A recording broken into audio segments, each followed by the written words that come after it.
มื่อนี้เรามาเบิ่งว่ายาสีฟันเวียดกับยาสีฟันทางเส้นเนาะใช่ว่าใส่ดีเนาะนี่ครับใส่นี่อันนี้เอาใส่ลายนี่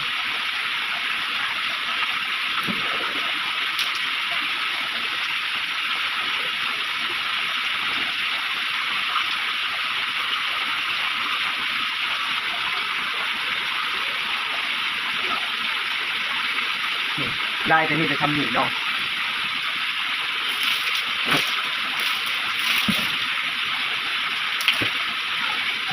มันบวกขัดกันเอง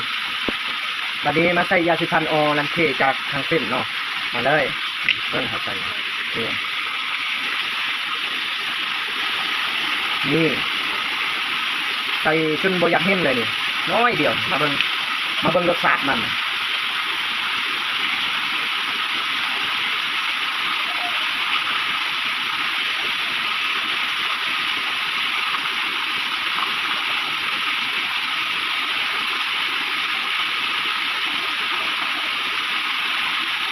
เนี่ยรสชาติของแท้เนี่ยโอ้สุดยอด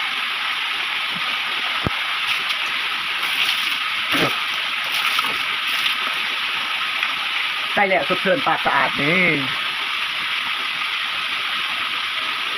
สุดยอดปากสะอาด